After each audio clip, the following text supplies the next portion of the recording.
When the gay rights had a sort of pink demonstration here, it also attracted a big crowd. So I think if you get the right topic which arouses interest, you can get a big crowd here.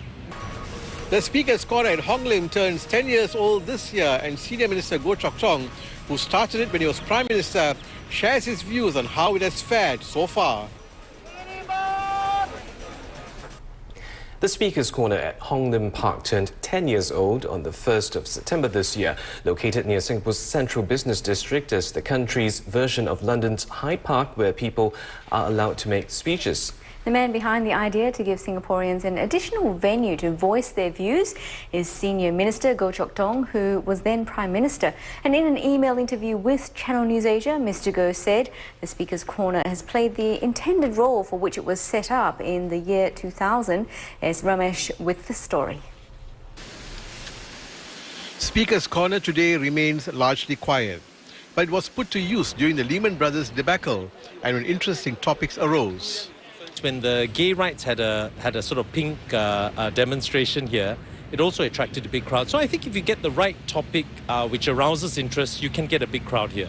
More often than not, it's only when people are very driven, right, by a particular cause or a particular issue, right, that the Speaker's Corner becomes a venue in which, they can readily use, and in which Singaporeans who want to seek or canvass or express, advocate different views. In his email reply, Senior Minister Goh says there are probably two reasons for the lack of punch at the Speaker's Corner today.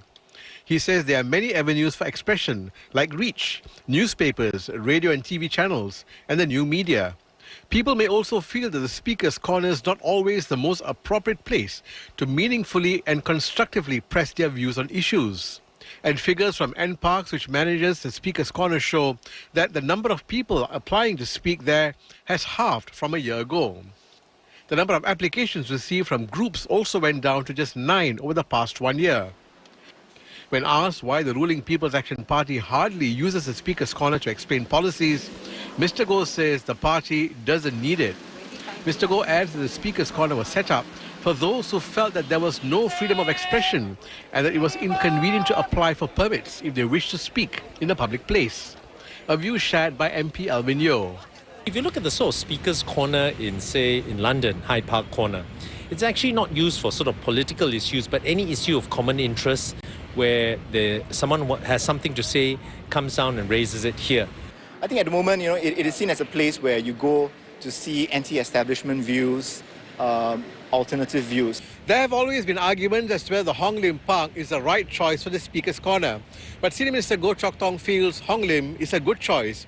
He says it is conveniently located, has MRT access and heavy human traffic. Mr Goh feels that a Heartline Park, for example, in Pasir Ris, may not be convenient for most Singaporeans. As for the future, Mr Goh says the Speaker's Corner may be used only irregularly, but people know there's a place they can go to add their views on issues. He adds that he sees it playing the same role as envisaged, mostly dormant but good to have.